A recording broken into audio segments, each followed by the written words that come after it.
नमस्कार दोस्तों, the education power channel पर आप लोगों का एक बार फिर से स्वागत है। शिक्षा विभाग से जुड़ी बहुत बड़ी अपडेट लेके आया हूं दोस्तों। आज के वीडियो में हम लोग चर्चा करेंगे जो विशिष्ट शिक्षक की संशोधित नियमावली कल जो जारी हुआ है दोस्तों, उसमें जो सब पॉइंट पे संशोधन हुआ है उस पर हम लोग चर्चा करेंगे। और जो पुराना विशिष्ट शिक्षक नियमावली है 2023 वाला, मैं आपको कुछ पॉइंट उसके भी बारे में बताऊंगा। उससे पहले एक रिक्वेस्ट है दोस्तों, जो लोग मेरे चैनल को सब्सक्राइब नहीं किए हैं, चैनल पर नए हैं, कृपया चैनल को सब्सक्राइब कर लें और बेल आइकन को जरूर दबा दें।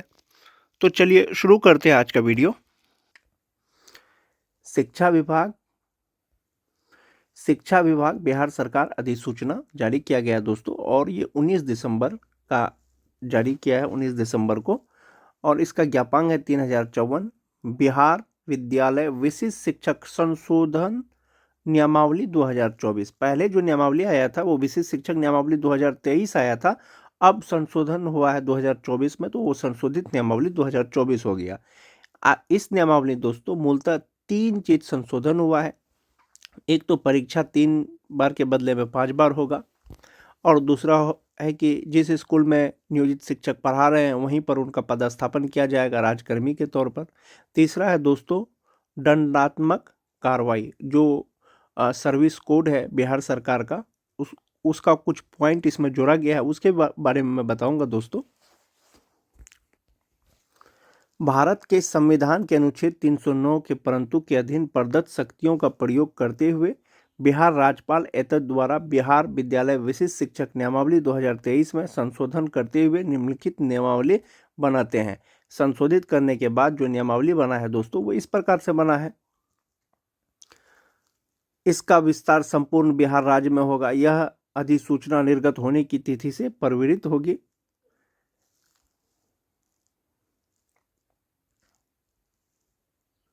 विशिष्ट शिक्षक नियमावली 2023 के नियम 4 के अनुसार जिसका प्रतिस्थापन किया गया है, जो संशोधन किया गया है, तो पहला तो संशोधन दोस्तों ये है, इसमें सक्षमता परीक्षा। विभाग अपने द्वारा एक सरकारी एजेंसी के माध्यम से सभी कार्यरत स्थानीय निकाय के शिक्षकों के लिए सक्षमता परीक्षा आयोजित करेगा। जैसा कि आप सभी जानते हैं, सक्षमता परीक्षा बिहार विद्यालय परीक्षा समिति द्वारा लिया जा रहा है। दूसरा का रिजल्ट आना बाकी है, पहला का रिजल्ट आ गया है। सक्षमता परीक्षा नियमावली के प्रवृत्त होने की तिथि से 2 वर्ष की अवधि में आयोजित की जाएगी।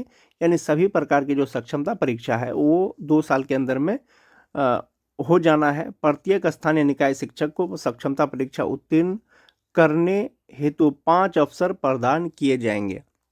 जैसे कि पहला जो नियमावली था विशिष्ट शिक्षक नियमावली 2023, उसमें 3 बार का जिक्र था दोस्तों, और विधानमंडल में उसको पास किया गया था कि अब 5 बार परीक्षा दे सकेंगे, लेकिन आधिकारिक घोषणा नहीं हुई थी। आधिकारिक घोषणा जो संशोधित नियमावली है विशिष्ट शिक्षक की, उसमें दे दिया गया है कि विशिष्ट शिक्षक अब 5 बार सक्षमता का परीक्षा दे सकेंगे।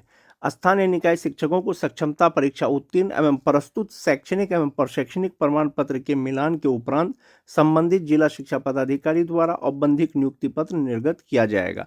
जब वो सक्षमता परीक्षा पास कर जाएंगे, उनकी काउंसलिंग हो जाएगी, प्रमाण पत्रों का मिलान हो जाएगा, तो औपबंधिक नियुक्ति पत्र दिया जाएगा जिला शिक्षा पदाधिकारी के द्वारा।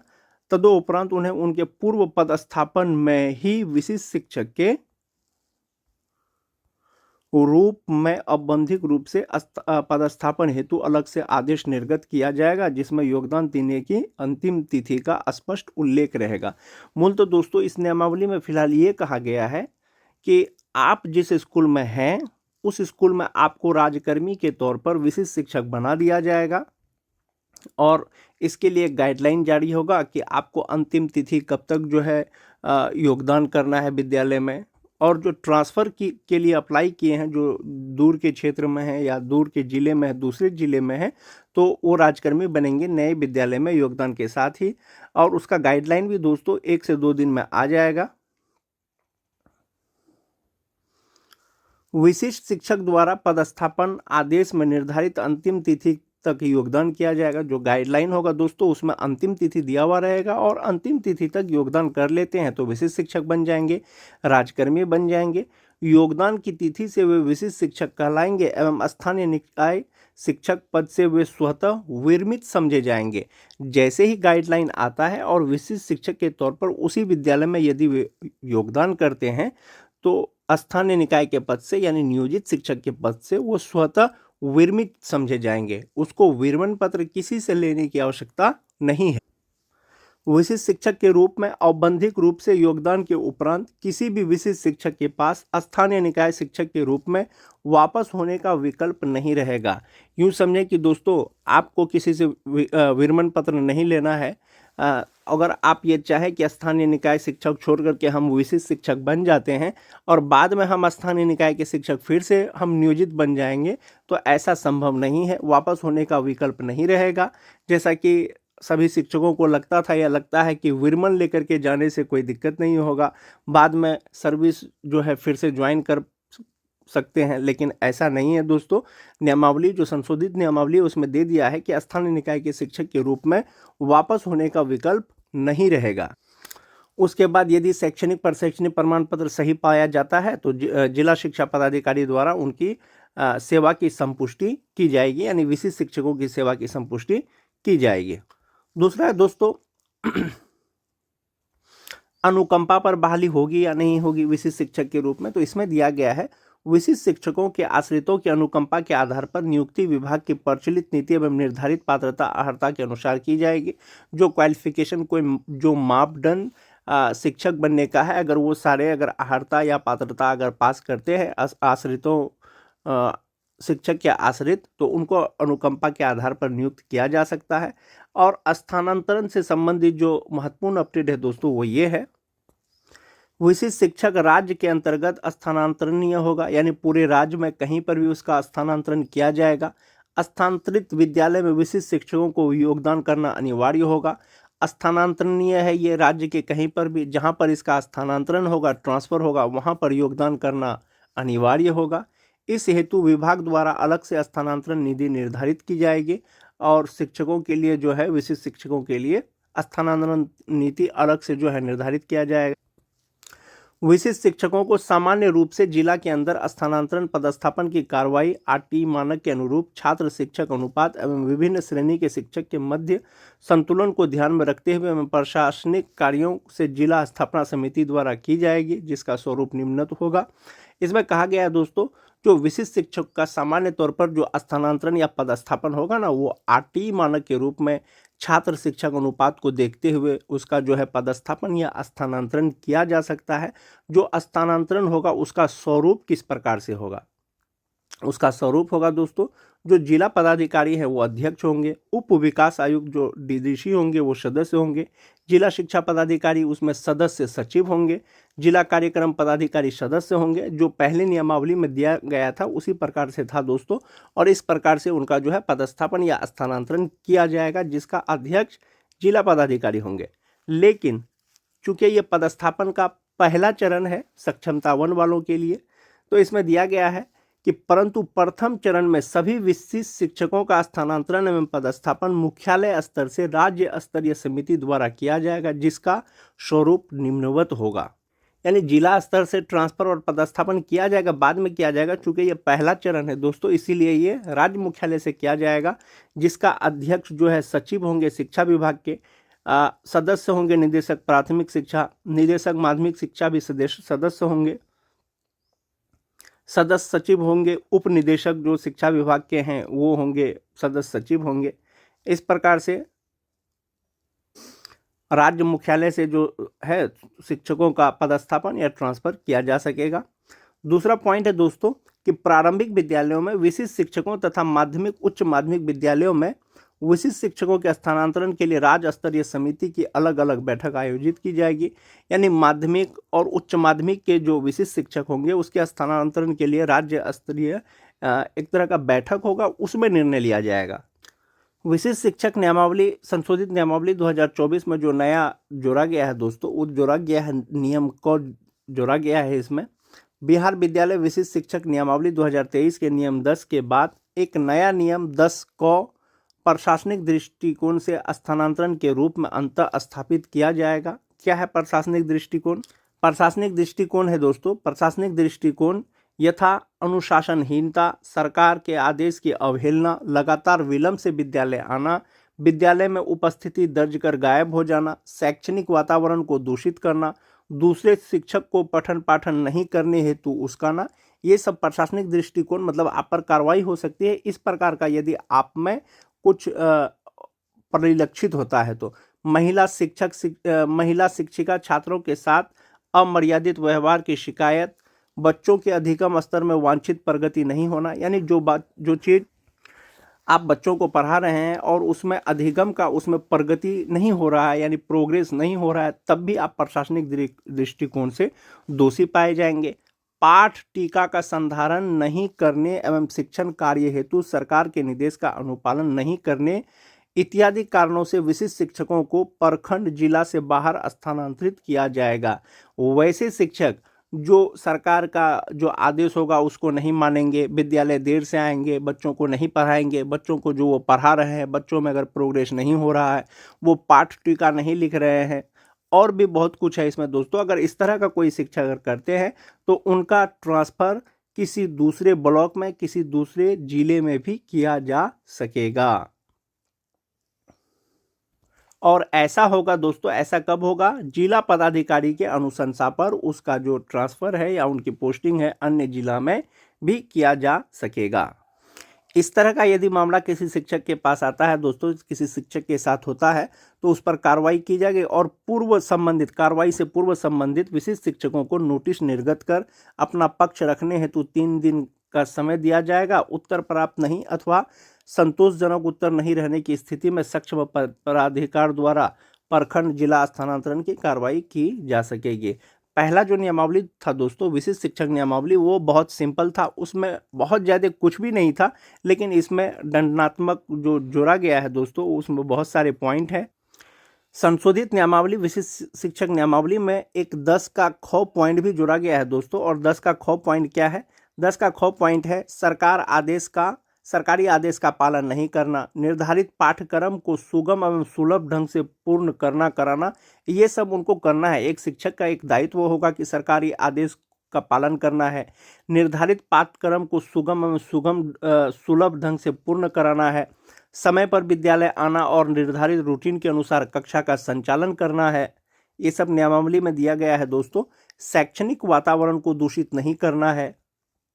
दूसरा है, दूसरे शिक्षक को पठन पाठन नहीं करने हेतु व्यवधान नहीं करना, यानी किसी भी शिक्षक को उस्काना नहीं है, भड़काना नहीं कि आप क्यों पढ़ा रहे हैं या क्यों पढ़ाते हैं। शिक्षण कार्य से इनकार नहीं करना। महिला शिक्षिका छात्रों के साथ अमर्यादित व्यवहार नहीं करना। किसी दल विशेष के पक्ष में राजनीति में संलिप्तता नहीं होना, यानी जो पॉलिटिक्स है उसमें संलिप्तता नहीं होना। निजी ट्यूशन, कोचिंग एवं अन्य व्यावसायिक संस्थानों में संलिप्त नहीं होना, ये दिया गया है दोस्तों नियमावली में। ये बहुत बड़ी पॉइंट है जो पॉइंट नंबर 9 है। बहुत सारे शिक्षक साथी जो है कुछ ट्यूशन पढ़ाते हैं या कोचिंग चलाते हैं। निजी ट्यूशन, कोचिंग एवं अन्य व्यावसायिक संस्थानों में संलिप्त नहीं होना, ये आपके नियमावली में डाल दिया गया है और ये बहुत बड़ी पॉइंट है दोस्तों। बाल अधिकारों का संरक्षण सुनिश्चित करने हेतु बच्चों को मानसिक एवं शारीरिक रूप से प्रताड़ित नहीं होने देना, यानी बच्चों को प्रताड़ित नहीं करना है। किसी प्रकार के नशा का सेवन नहीं करना है। ये 11 नंबर पॉइंट एक बार फिर से देख लें दोस्तों। किसी प्रकार के नशा का सेवन नहीं करना। जैसा कि बहुत से शिक्षक जो है विद्यालय में या क्लास में तंबाकू उत्पाद का सेवन करते हैं, जो नहीं करना है, नियमावली में दिया गया है दोस्तों। किसी प्रकार का नशा का सेवन नहीं करना है यदि आप राजकर्मी बन जाते हैं इस नियमावली के अनुसार। सामाजिक कुरीतियों विशेषकर बाल विवाह एवं दहेज प्रथा को दूर करने में सक्रिय भूमिका निभाना। एक 10 का ख जो जोड़ा गया है दोस्तों, इसमें जो है ये सभी गुण जो है एक विशिष्ट शिक्षक में होना चाहिए। वार्षिक माध्यमिक परीक्षा एवं उच्च माध्यमिक परीक्षा के सफल संचालन हेतु बिहार विद्यालय परीक्षा समिति द्वारा समय समय पर दिए जाने वाले निर्देशों का अनुपालन करना। जैसा कि आप सभी जानते हैं, शिक्षक सब जो है जब सरकार का विरोध करते हैं तो उस समय खास करके जिस समय परीक्षा होना रहता है, माध्यमिक उच्च माध्यमिक का या कॉपी का जांच होता है, तो वो उस समय जो है विरोध करने लगते हैं। तो नियमावली में दिया गया है दोस्तों कि आप ऐसा नहीं कर पाएंगे या अब आपको वैसा नहीं करना है। विभाग द्वारा निर्धारित प्रशिक्षण में भाग लेने से इनकार नहीं करना। यदि विभाग आपको कहीं पर प्रशिक्षण देना चाहता है तो आपको प्रशिक्षण लेना ही पड़ेगा, आप उससे इनकार नहीं कर सकते हैं। विशिष्ट शिक्षक पर बिहार सरकारी सेवक आचार संहिता 1976 समय समय पर यथा संशोधित में निहित प्रावधान प्रभावित होंगे। विशिष्ट शिक्षक नियमावली में जो नियम 11 जोड़ा गया है दोस्तों, वो 11 क्या? विशिष्ट शिक्षक औचार या कदाचार के विभिन्न कृतियों के लिए ऐसे अनुशासनिक कार्रवाई के अधीन होंगे जो नियुक्ति प्राधिकार द्वारा विनिश्चित किए जाएंगे। किस प्रकार की कार्रवाई की जाएगी दोस्तों? अनुशासनिक कार्रवाई दिया गया है नियम 11 में कि विशेष रूप से नियुक्ति प्राधिकार निम्नलिखित मामले में एक विशिष्ट शिक्षक के खिलाफ अनुशासनिक कार्रवाई शुरू करने के लिए सक्षम होगा। जो नियुक्ति का प्राधिकार है दोस्तों, कब कार्रवाई कर पाएगा?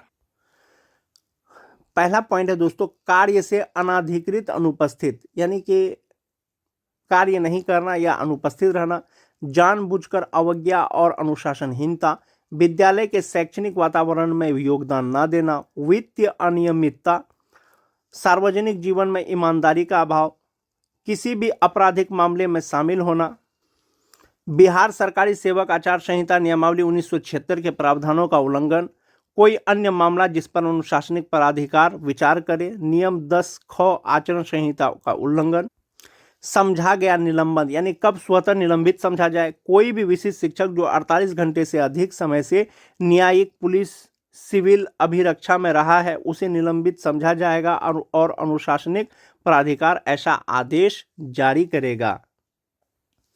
अनुशासनिक प्राधिकार दोषी विशिष्ट शिक्षक पर निम्नलिखित दंड अधिरोपित कर सकेगा। क्या क्या दंड अधिरोपित कर सकेगा दोस्तों? पहला, या तो उसको सस्पेंड किया जा सकता है, बर्खास्तगी। दूसरा है अनिवार्य सेवा निवृत्ति, निचले पद पर उसकी नियुक्ति, कम वेतन में पदोन्नति और संचयी प्रभाव से वेतन वृद्धियों का रोकना। जो साल में एक बार 3% का इंक्रीमेंट होता है उसको रोक देना।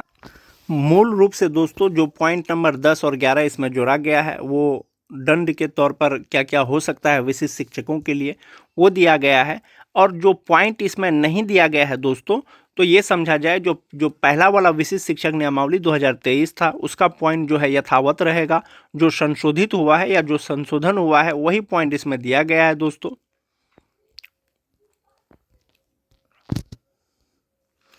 अब मैं आपको जो पहला वाला विशिष्ट शिक्षक नियमावली था, अब मैं आपको वो दिखाता हूं। ये वाला वो पहला नियमावली है दोस्तों, और ये गजट में शामिल किया गया था। आप इसको जब पूरा देखेंगे कहीं पर भी उस तरह का दंडात्मक जो है कार्रवाई वाला बात नहीं है इसमें। जो अनुशासनिक प्राधिकार है उनका जो है जिक्र है, लेकिन उस प्रकार का दंडात्मक विशिष्ट शिक्षकों के लिए क्या क्या होगा वो पहला नियमावली में नहीं है दोस्तों। और उसमें जो पॉइंट नहीं है वो पॉइंट इसमें है, वो इसको समझा जाएगा। इसके लिए अलग से एक आदेश जारी कर दिया जाएगा। और विशिष्ट शिक्षक जो नियोजित शिक्षक सक्षमता पास किए हैं, अपना काउंसलिंग करा लिए हैं सफलतापूर्वक, उनको उसी विद्यालय में राजकर्मी दिया जाएगा, जिसका गाइडलाइन दोस्तों 1 से 2 दिनों में जारी हो जाएगा। और जो पुराना जो विशिष्ट शिक्षक नियमावली है इसमें 8 नंबर पॉइंट में दोस्तों इसमें वेतन से संबंधित दिया गया था कि वेतन संरक्षण, पे प्रोटेक्शन और फिटमेंट मैट्रिक्स इसका जिक्र किया गया था। जो पुराना वाला जो नियमावली था, चूँकि नया वाला में संशोधित नियमावली में इसका जिक्र नहीं है, इसका मतलब है कि ये यथावत रहेगा और पे प्रोटेक्शन का लाभ मिलेगा विशिष्ट शिक्षकों को। भले ही फिटमेंट मैट्रिक्स का लाभ मिले अथवा नहीं मिले, लेकिन 1 से 2 दिनों में विशिष्ट शिक्षकों को कितना वेतन मिलेगा इससे संबंधित भी लेटर जारी होने की प्रबल संभावना है दोस्तों। जैसा कि आप देख पा रहे होंगे, अनुशासनिक कार्रवाई का जो इसमें दिया गया था दोस्तों, जो वो पॉइंट नंबर जो है 11, 12 और 13 में दिया गया है, जो पुराना वाला नियमावली है। आज के वीडियो में दोस्तों बस इतना ही। वीडियो अच्छी लगे तो लाइक और शेयर ज़रूर कर दें और अपने दोस्तों में शेयर ज़रूर कर दें। मिलते हैं एक नए वीडियो के साथ, तब तक के लिए धन्यवाद।